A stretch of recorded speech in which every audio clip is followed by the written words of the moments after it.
Good morning to all of you. It's a sunny Tuesday morning, July 11, 2023.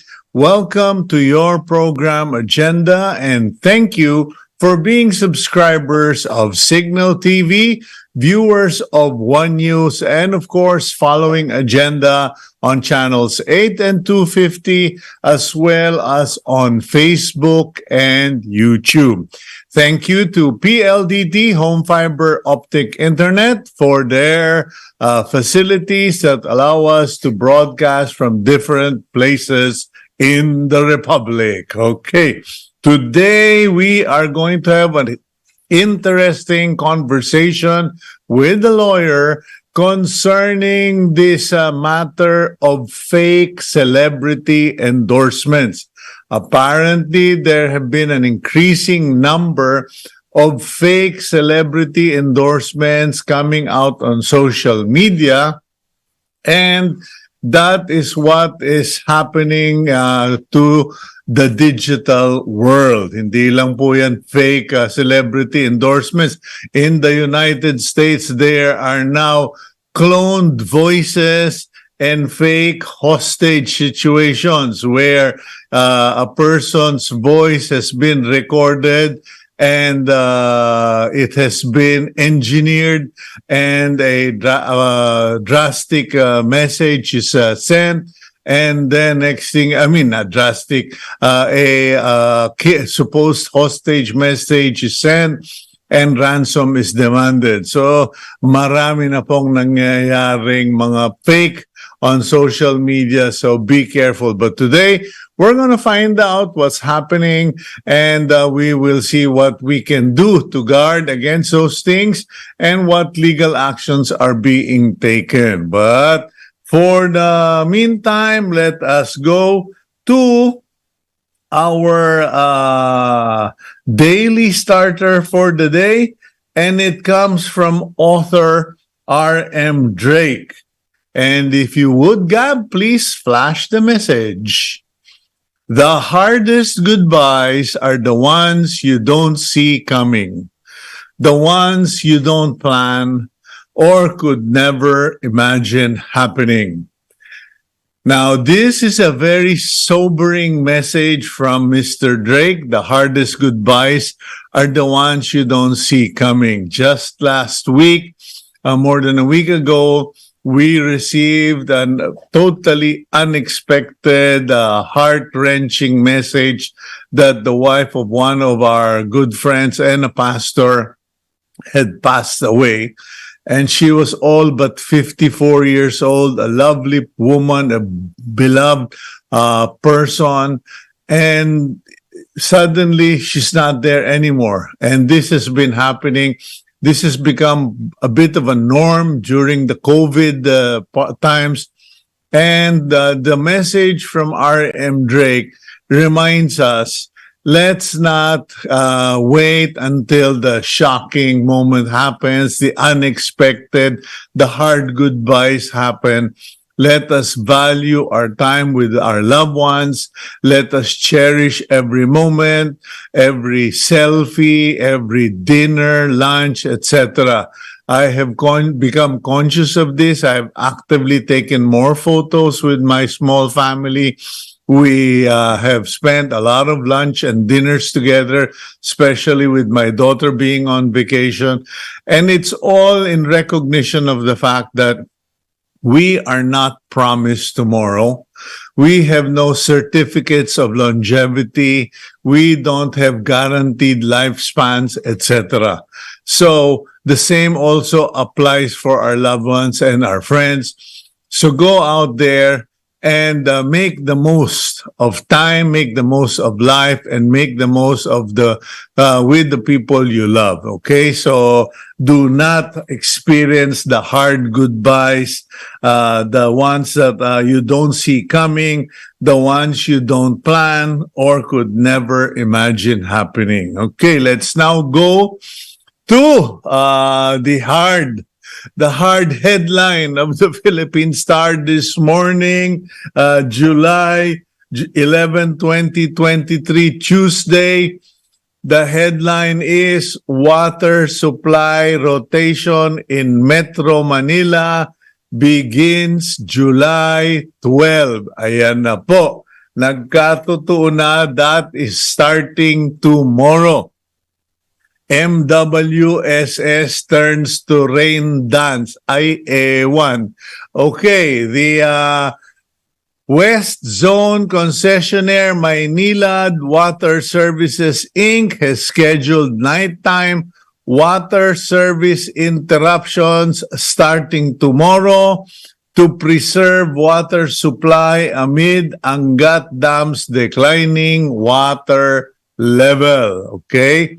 Affected customers are advised to remember the service interruption schedule and to store water for their needs for hours of the day when supply will be unavailable. Mobile water tankers will be deployed as needed, Maynilad said in an advisory on July 10. So there you go.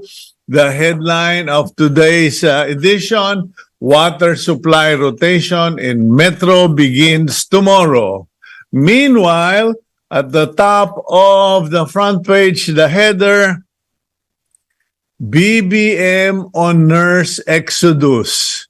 We're victims of our success. According to President Bongbong Marcos, the exodus of nurses is because of the great demand for nurses, medtechs, and healthcare workers after the world discovered and recognized how great Filipina health workers are and how they've gallantly performed during COVID. So everybody, every world leader that meets with the president asks, can we have more of your nurses? Okay, ayun na po eh. But you know, we should not be victims of our success. We should take advantage of our success. And like I've said in the past, kumpondohan nyo na lang yung matrikula ng nurses. Didadami ang nurses, hindi tayo kakapusin, maraming makakapag-abroad, and we could be in a much better and advantageous position. Okay. South Korean president set to visit the Philippines according to envoy. The Prime Minister of Japan and the President of South Korea are expected to visit the Philippines this year, their ambassadors have revealed. Japanese Prime Minister Fumio Kishida will visit the Philippines by the end of the year to forge even closer ties and lasting partnerships, Japanese Ambassador Kazuhiko Koshikawa said on July 7. Okay, so yun po. And then in the middle of the front page, you have an engineer of the Shimizu Fujita Takenaka EEI joint venture for the Metro Manila Subway project, checking on the work progress on the subway depot in Valenzuela City yesterday. He joined railway engineers and officials from the Department of Transportation during the inspection of the depot, where 2 tunnel boring machines are currently operational for the excavation process. Okay. Meanwhile, MAP, or the Management Association of the Philippines, calls out addressing education crisis should be prioritized. Yan po, okay? Business Group Management Association of the Philippines, MAP, is urging the country to prioritize the easing of the current education crisis, emphasizing the need to transform the country's education system to allow it to better adapt a changed workplace in a technology-driven world. Okay, so we will try to look into that in the coming days. Meanwhile, Pasig City opens bigger City Hall Annex at Robinson's Metro East. Residents of the city of Pasig now have a more accessible, convenient, and safer place for their business registration, tax assessment and payment, regulatory permit, application covering barangays de La Paz, Manggahan, etc., etc. Ayan po. So, hindi nyo na kailangang pumila at magtambakan sa City Hall ng Pasig. Ginawa na ni Mayor Buko ng paraan doon sa Robinson's Metro East para doon sa ibang barangay. Meanwhile, Meralco rates down in July. Household in area serviced by the Manila Electric Company will have lower electricity bills this month. Meralco said the overall rate for a typical household this July is 0.7213 per kilowatt hour lower this month at 11.18 centavos. Ayan. Okay. Anyway, so yun, bumaba daw. And last but not the least, Phil-American Alison Corpus is joined by her father Marcos and mother May after winning the U.S. Women's Open Golf Tournament at Pebble Beach. The 25-year-old from Honolulu sank 6 birdies in a final round of 3 under par 69 to finish 3 shots clear of the field. Her father is from Ilocos Norte and her mother is of Korean descent. Ayan, finally. Pero ewan ko lang kung dala nyo talaga yung Philippine flag dyan. Anyway, congratulations, Alison Corpus. Okay, that about covers all the news on the front page. Ang hindi ko lang po napakita yata, yung tindera, tindero ng mga container o drums dyan sa Bacoor, Cavite, featured in the portion of the front page because it is suggested that you buy a drum and store water. Ayan na naman tayo. Okay, let's go for a quick break and we resume our program with our featured topic and guest. We'll be right back.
Seen an online ad of a celebrity endorsing medicines and food supplements. Be careful because it might be fake. The health department has already instructed the Food and Drug Administration to investigate the proliferation of fake celebrity endorsements of unregistered drugs and food supplements. The FDA is expected to work with the National Bureau of Investigation in the crackdown on scammers who are behind the fake ads. Senator Jingoy Estrada also seeks a Senate inquiry about the modus operandi, which has also seen the images of medical doctors Willie Ong and Anthony Liachon be used illegally to endorse health products that supposedly cure ailments like diabetes, hypertension, and body pain. The two doctors, who both have huge social media following, had filed cases before the NBI Cybercrime Division. What can these personalities do legally to prevent the usage of their image in fake endorsements? Let's discuss this on today's agenda. Enrique Buko de la Cruz Jr. is a senior partner at DivinaLaw. He has more than 20 years of experience in litigation, arbitration, public-private partnership contracts, and election law practice. Currently, De La Cruz also teaches law at the University of Santo Tomas and the Bulacan State University College of Law. He is also a lecturer at the University of the Philippines Center for Local and Regional Governance. De La Cruz obtained his Master of Laws in International and Comparative Business Law from the London Metropolitan University. Good morning, Attorney Buko de la Cruz. Paano ka nabansagan ng Buko? Palayaw lang, Cito. Maraming salamat. Thank you for having me. Nickname lang po. Yeah, I'm just kind of wondering about the nickname like Buko. Was that out of college or a family nickname yan na pang-asar sa'yo? Oh, since high school, when I ran for student council, no, nagpapamigay ako ng Buko juice. Kaya people Ayun! referred to me as yan si Buko. And it kind of carried along till college. Okay, well, let's not mock the nickname because Buko is healthy and it is valuable. Anyway, Correct. getting to our topic this morning, Attorney, how did you get into this line of work or this particular concern about celebrity fake endorsers, etc.? I am told that you at one point were the lawyer of Chris Aquino regarding a somewhat similar case. Paano mo ba na naging expertise itong mga fake endorser, celebrity, etc.? It all started when I took my master's of law, and talagang ang interest ko is intellectual property. So I studied intellectual property, and napag-aralan namin na sa ibang bansa merong tinatawag na right of publicity. No, sa Pilipinas walang specific provision on right of publicity. So nagkataon na naging kliyente namin si Miss Chris and some other celebrity, naging focus ng practice namin ay yung how to protect their exploitation or commercial use of their intellectual property. Hindi lang yung gawa nila, not just the product of their work, the movies, the TV shows, their commercials, but the likeness, the name, the image, the voice. Mm-hmm. These are all protected. So dahil sa interest ko sa intellectual property, I've developed an expertise in the subject dahil puro ganun na yung pinapractice namin in my law office sa DivinaLaw. Okay, so I mean, that is quite a current concern because just the other day, I was listening to my wife and daughter talking about the Taylor Swift experience where her work was essentially taken over by previous producers, so she couldn't do anything with that body of work. Kahit na siya yung kumanta, siya yung nag-compose, and then eventually she had to do a remake of those same songs but called them the Taylor Swift version. Mm-hmm. Tama, Cito. Kasi if I take a picture of you, I'm the photographer. I own the copyright to that picture because it's a product of my work. Mm-hmm. And therefore, I alone can control the use of that picture of you for commercial purposes. But you have the right of publicity. You have the right to protect your own image from someone using it for commercial purposes. So if you did not authorize me to use it, even if I'm the photographer, I cannot use it without your consent. Now, the problem with Taylor Swift was that she authorized the producers no? So they own the intellectual property rights, and she waived her right of publicity. Meaning, she gave all her rights to the producers. She could have reserved the right of publicity so that no one else can use the voice without her consent. Because the common mistake is that once you surrender the intellectual property rights, it carries all of the rights. But you can reserve it. You can reserve moral rights. You can reserve the right of publicity. So even if someone owns the copyright or the trademark, you can still demand for some royalties or permission before they use it for commercial purposes. Kumbaga, binili mo yung bagay, you bought, let's say, the car, but you can't display it as the car of Attorney Buko, or you bought the painting, but you cannot take advantage of the provenance of that painting. Kumbaga, hindi, ito kay Attorney Buko ito, kanya naka-display ito dito. Correct. The right of publicity is limited to your image, likeness, not persons, not objects.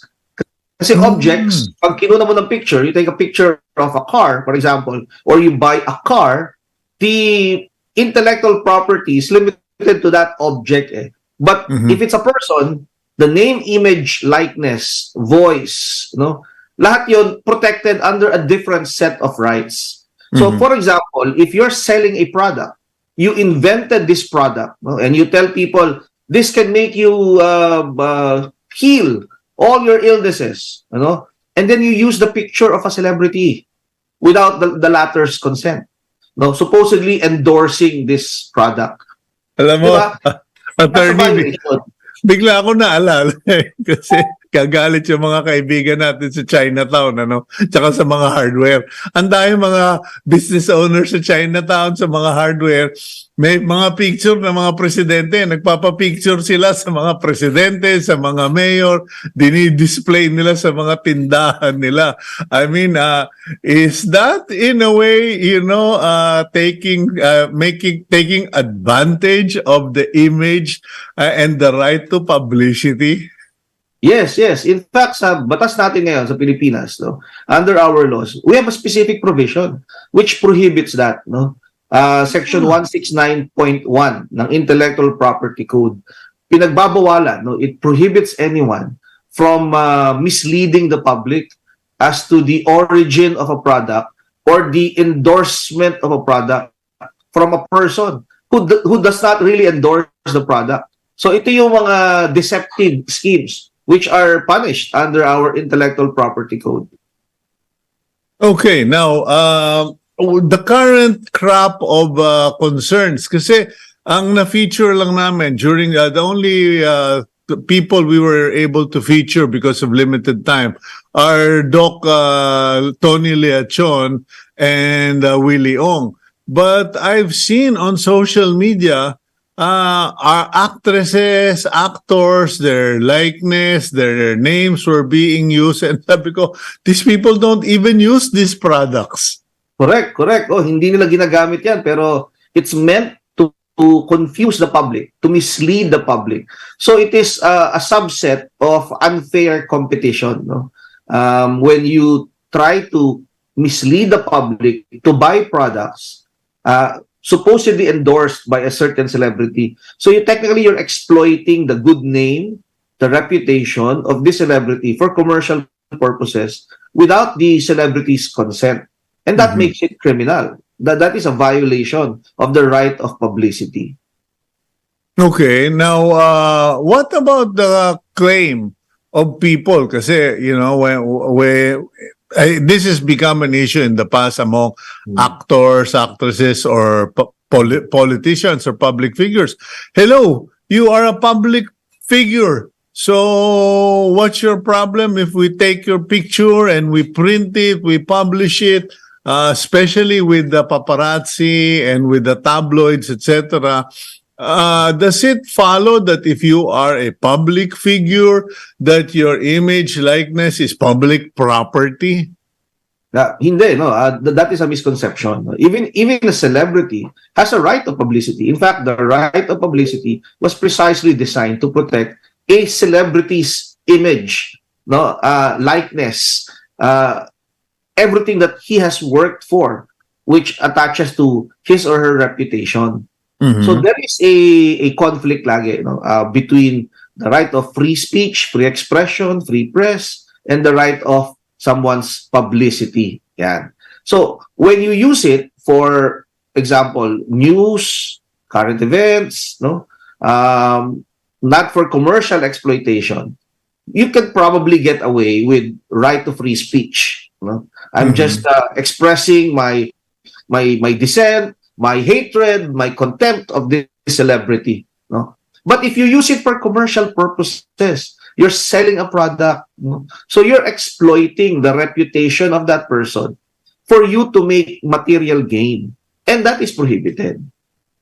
Yeah, but what about, okay, you mentioned news, diba, or current affairs. You're in the news or someone is in the news. We took a photo, we wrote about his or her story or situation. And of course, that story is part of the edition that is sold for the day or for the week. Does that qualify as taking the right of publicity for commercial gain? Or, hello, current affairs yan, hindi pwedeng mag-fall under. How do you make the distinction, attorney? Yeah, usually it's a subset of unfair competition. So, bawal siya kapag may ibinebenta kang produkto. When you're selling a product and you're exploiting the reputation of someone to who supposedly endorse the product, even if it's not true. So, directly related To yung a product. image, likeness, o pangalan to the product. Yes, yes. Okay, so hindi naman niya binebenta yung dyaryo, na storya lang siya, naging story Yes. lang siya, or he just became part of the news. Correct. Ang magiging issue natin doon would be the right of privacy. For example, if it was taken without the latter's consent. Pero kung celebrity siya, meron siyang mababaw na expectation of privacy. So yun ang threshold. So kung wala naman siyang reasonable expectation of privacy, then you can use it. You can use his image, naglalakad siya sa kalsada, you took a picture, you use it in the news, or you use a clip of that person in a previous public appearance, that's all okay. Walang violation ng right of publicity or privacy. Okay, and what are the where are the booby traps in this situation? Kasi naglalakad ka, celebrity ka, naglalakad ka, kinunan ka namin ng picture, pinost ko sa social media page. Paano na yun? Yung maglalakad sa kalsada, kinunan ng picture, pinost sa social media, walang paglabag sa right to privacy. Kasi para masabi natin na may paglabag sa privacy, kailangan meron siyang legitimate expectation of privacy. So walking in the street, public yan. Wala pang legitimate na expectation of privacy. Pero kung siya ay nasa loob ng bahay, nasa loob ng isang pribadong lugar, in a private space, and you took a picture without consent, then that's a violation of the right to privacy. Okay, what about if I took a photo of you on a date? Kung photo on a date in a public place, pwede. Pero kung sino-surveillance mo siya, hindi lang chance photo, sinusundan mo talaga siya. You're stalking that person, taking pictures everywhere he or she goes. May paglabag yun. Not because of the picture taken in a public place, but because of the illegal surveillance. Okay. Now, let's deal with the specific subject matters in this issue. Willie Ong and Tony Lechon. Ewan ko, meron pa bang ibang artista na na-pick up ninyo na, kasi nakita ko pero I can't mention their name kasi hindi ako sigurado eh. Baka look-alike lang, madali pa ako eh. Yeah, si Miss Chris Aquino was also used for that purpose, na supposedly nag-endorse ng product. I guess si Mega, sa Sharon Cuneta, was also seen endorsing supposedly a product na nakakapayat, because she really lost weight. Pero mga napatunayan na ito ay mga hindi naman talaga nila ini-endorse na produkto. You handle the case of Chris Aquino. You have to forgive me. Mas bata ka sa akin eh. Hindi ko na natatandaan. Akala ko kasi when you handle the case of Chris, it had to do with money matters. But apparently it's still related to our story today. What exactly happened with Chris Aquino in that fake celebrity endorser case? Yeah, naging prevalent yung paggamit ng pictures niya, no?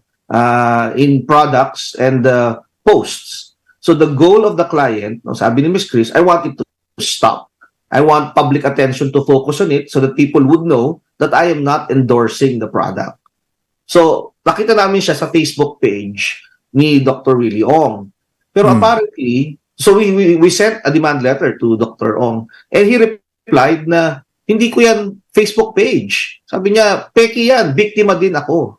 No, so, yun ang problem, no, na pinadala namin ang demand letter and sabi niya, yung page na yan, hack yan, hindi akin yan. No, hindi ako yan. So, ginagamit lang din siya. No, but the goal was achieved because napag-usapan siya and people now are aware na hindi siya in-endorso ni Chris, hindi rin siya in-endorso ni Dr. Willie Ong. So lumalabas pareho sila na naging biktima ng fake ads na ito. Okay, so what happened? The client, Ms. Chris, did not pursue it anymore, no, because hindi naman kasalanan ni Doc Ong na napeke yung kanyang page, no. In fact, marami pa palang ibang post at si Doc Ong din ang nag-file ng case against itong mga perpetrators na ito. Na-achieve na ni Ms. Chris yung goal, which is to call attention to it, to warn the public na she's not endorsing these products. Yeah, but what is this? Parang lulubog, lilitaw, palitaw.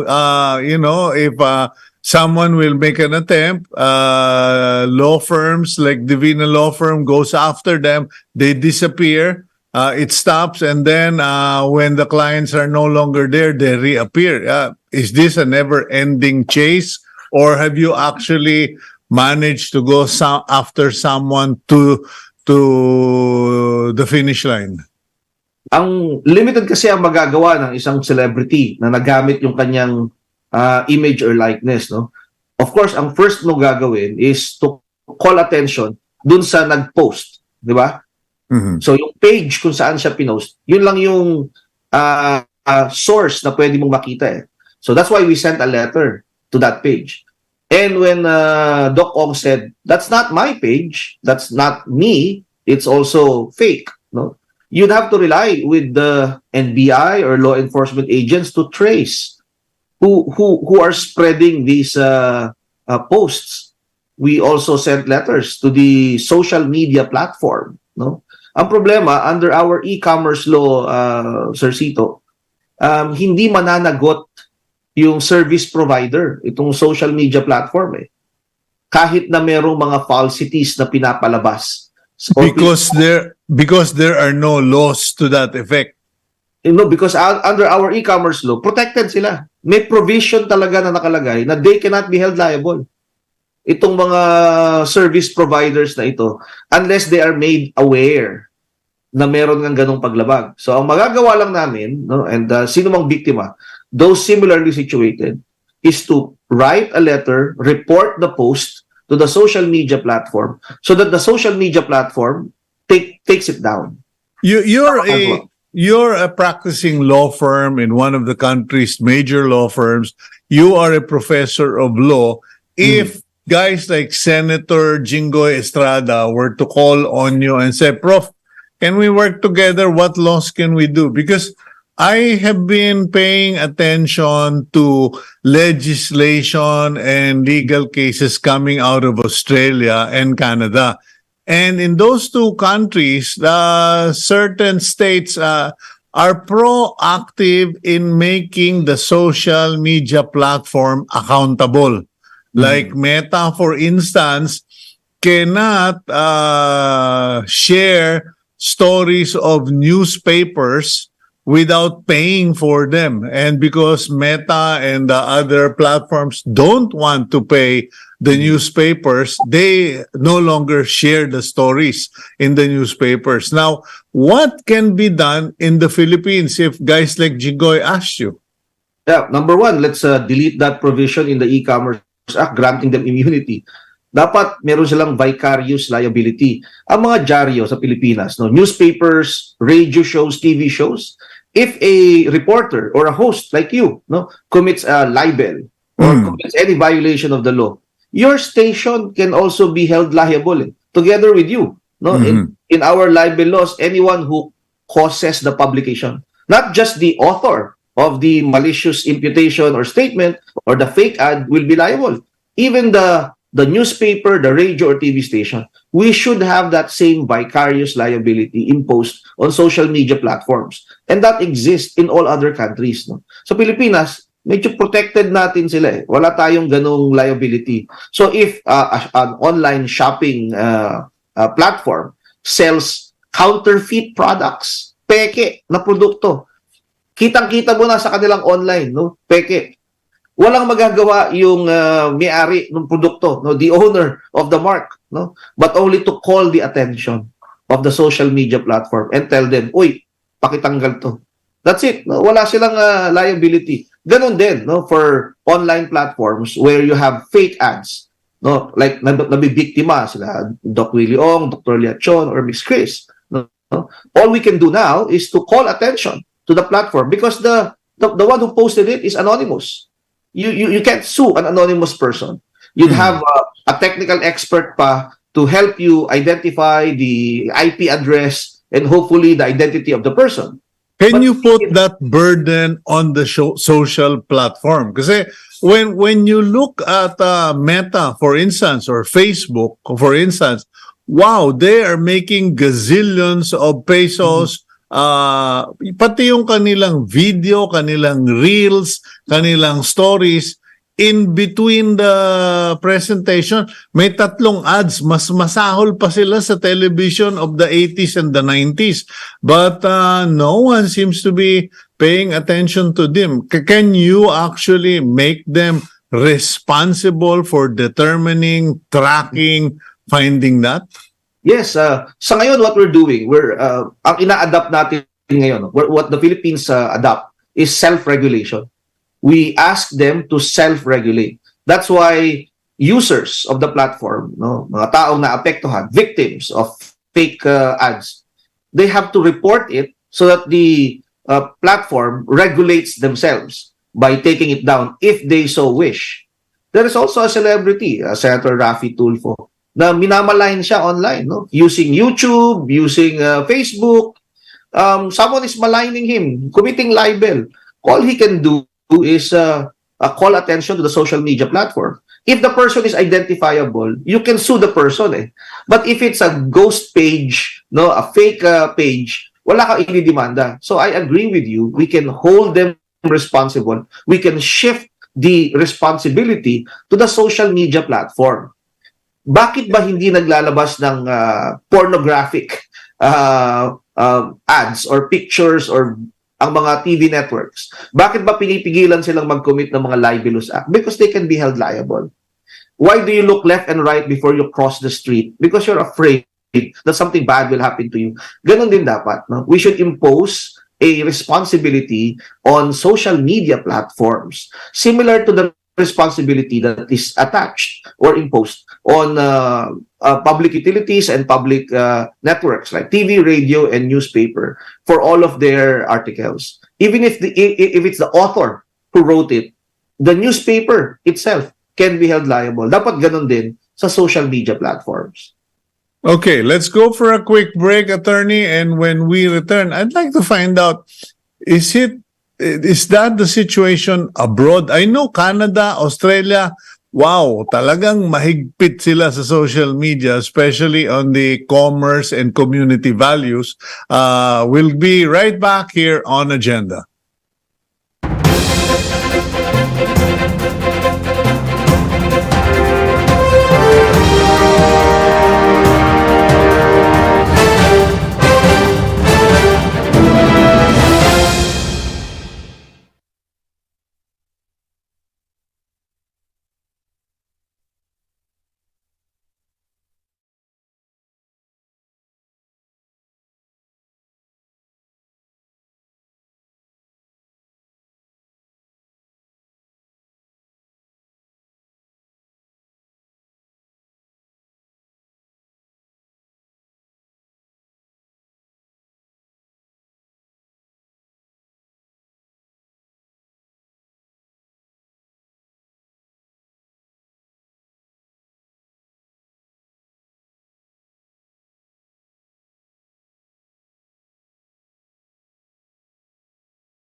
It's not just Filipino celebrities who are getting dragged into fake endorsements. Deep fakes of US celebrities are also popping up in advertisements and are increasing in numbers.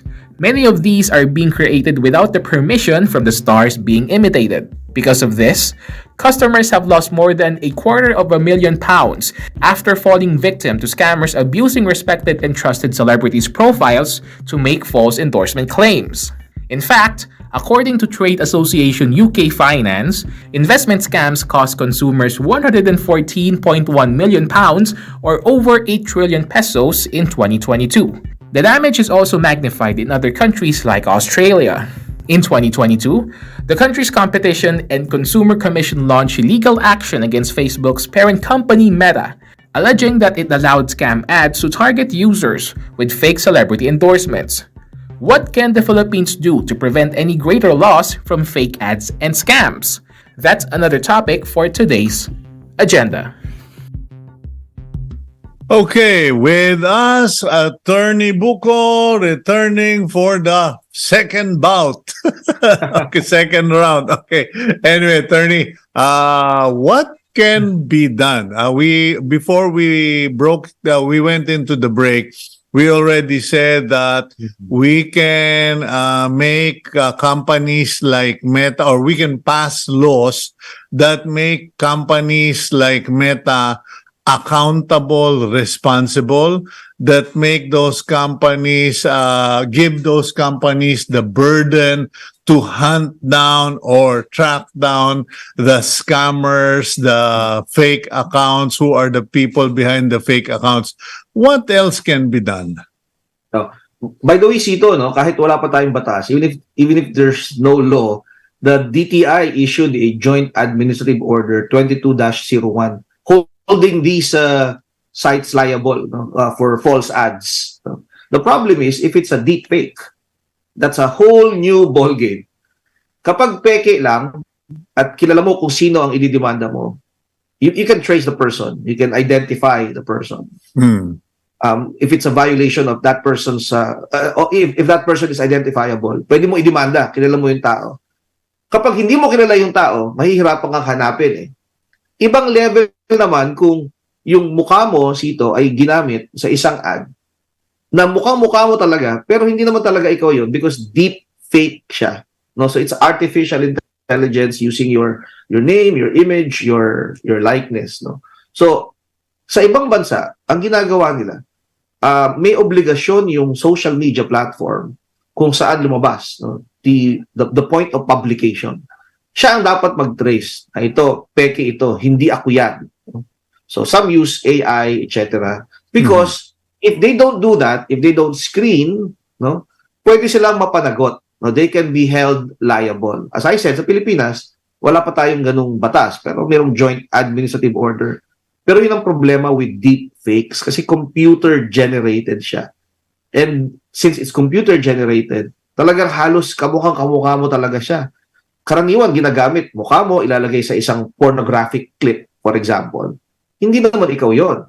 Ibang katawan yon pero mukha mo ang nakalagay. No? So buti sana kung magbibenta lang ng produkto, paano pag porn flick? It's meant to damage your reputation. No? Or if you're a politician or a celebrity, may statement na sinabi na malicious, may statement na sinabi na would anger the public. Mukha mo, pinalabas na ikaw yung nagsasalita, but that was not really you. It's a deep fake. And you don't know who made it.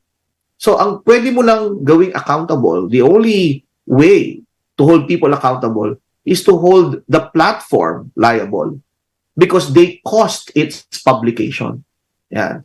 So, anyone who caused its publication should be held liable. That's what they're doing abroad. In your dealings with our law enforcement agencies, because, I mean, to be fair, parang we are still in the pioneer stage of digital law enforcement, sabi nga nila. What is the situation, the real situation, when you go to the law enforcement agencies? Are they, do they have some amount of do they have some capacity to track down the criminals, or talagang, hello, walang-wala po kaming gamit dito, kanya yung computer po namin 2012 pa. No, marami na kaming experience ito with the law enforcement agencies, no, and mahuhusay sila. No, magagaling yung ating mga law enforcement agents. In fact, when we went to the cybercrime unit, no, we have a cybercrime unit in both the NBI and the PNP. Yes. Pag ang karaniwang nire-report namin dyan, Cito, yung mga pineke yung account mo, no, or peking account yung sumisira sa'yo. No? So, isusumbong lang namin, ang gagawin nila, kukunin nila yung post, yung URL, no, nung post, para matitrace nila kung kailan pinost, no, at saan nanggaling yung post by identifying the IP address. Ang problema natin dito, ma-identify nila yung lugar at IP address kung saan nanggaling yung post. Problema, kung coffee shop siya or cyber cafe, hindi mo na ma-identify kung aling unit doon yung nag-post doon. Pero yung location, ma-identify. So hanggang doon lang eh. Hanggang doon yung limited talaga yung capacity. Pero meron kaming isang instance that the law enforcement agencies were able to identify kung sino because of the CCTVs in the area. So nakita nila kung sino yung mga gumagamit at that time dahil ma-identify yung lugar. So medyo hindi naman naiiwan yung ating law enforcement agency. Wait, don't get me wrong. Don't get me wrong, attorney, kasi I support our law enforcement agencies, and I'm bringing up this concern because time and again, yun yung nagiging challenge ng ating law enforcement eh. Parang, okay, gumawa nga ng batas yung congressman, yung senator, wala namang budget. Patas, gumawa tayo ng batas, pero binigyan mo naman ng loophole yung Meta na they are free from legal action. Correct. Hello. Yun nga eh. Actually, yun ang sabi sa amin ng mga law enforcement agents. Sabi nila, attorney, kailangan mag-demand letter muna kayo sa kanila sa Facebook. Alam mo ba na ang Facebook wala kang opisina sa Pilipinas, no? Ang hirap hanapin kung saan mo sila susulatan, no? So, yung letter mo, pag sinulat mo sa Facebook Philippines or Meta Philippines, sabihin nila, hindi, ano lang kami dito for purposes of registration lang, hindi kami opisina talaga nila. So, susulat ka doon pa sa US, no? And yet, they're making a lot of money according to Congressman Joey Salceda. Correct. Oh, so, dapat talaga meron din ganung batas na nagsasabi na if you're doing business in the Philippines, then you should have an office in the Philippines to answer for all of these complaints. Kasi nagkaroon kami ng problema with one celebrity client na gustong kasuhan yung isang post eh. So, ang nakalagay sa batas na ginawa ng Kongreso, kailangan i-call mo muna yung attention ng social media platform. Ang unang problema namin dito, saan padadala yung sulat? Kasi apparently, kahit i-search mo sa Google, wala kang makikitang address nila sa Pilipinas. And you're the lawyer, so can you explain that? Kasi ako medyo frustrated lawyer ako, hindi ako pumasa sa kota eh. Okay.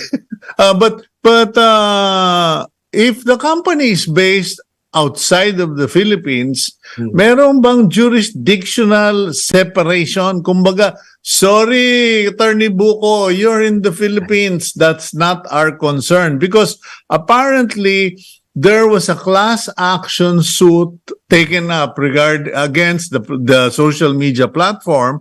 The people in America could file a claim under a particular period, but all the other countries in the world and the users were not part of that, although they were also, victims or something. Yeah. Yung ano ba ito, yung kanilang data privacy, yung identity, etc. Pwede talaga silang kasuhan sa Amerika, no? In fact, US, meron din silang long arm statute, meaning yung batas na nagbibigay pahintulot. It allows people who are not living in the US to sue, no, American companies who commit torts or causing damages, Alien Tort Claims Act. So, pumunta ka sa Amerika para magkaso laban sa isang kumpanyang based sa Amerika. No, kahit na yung damage ay nangyari sa iyo outside of the US. Sa Pilipinas, pwede naman natin silang kasuhan if they caused us damage, no? Pero ang sinasabi ko lang, ang hirap nating habulin kung wala man lang opisina na pwede mong takbuhan sa Pilipinas. May address sila, they use an address for registration purposes, no? Pero walang administration, walang administrator na pwede mong ipatawag, etc. So, ang mangyayari, dinadirect yung sulat namin na ipadala namin sa Amerika pa to call their attention. Dahil required nga sa batas na bago mo sila papanagutin, ipaalam mo muna sa kanila na merong violation or paglabag. I mean, kahit pa paano, we have managed combined efforts of Filipinos, sa media, the legal, paano ba yung tawag sa inyo? The legal sector, the legislation, etc. We now have the SIM card registration. Kakakulit namin, obligado na yung mga mobile companies, yung cellphone companies to take a photo of their clients para mabawasan yung identity theft, etc. What can be done to put a stop to this fake celebrity? Meron pa ba na kulang na dapat mangulit tayo? Yes, maganda yung binigay mo halimbawa for telecom companies na i-require ang picture ng kanilang kliyente. No?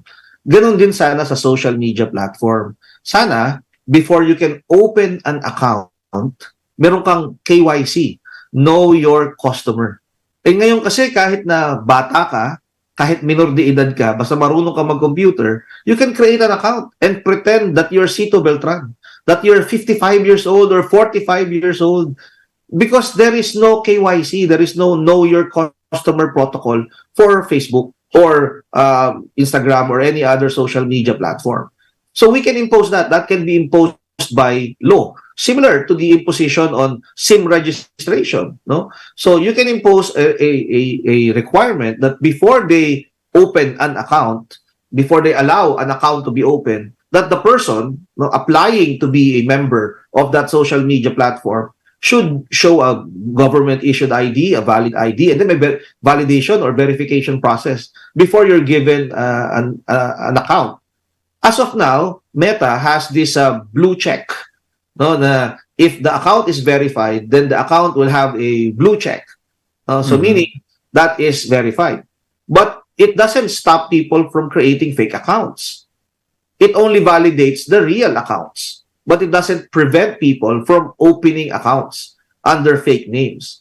So we should ask Congress to legislate to require them na don't allow accounts unless you verify the identity of the account user.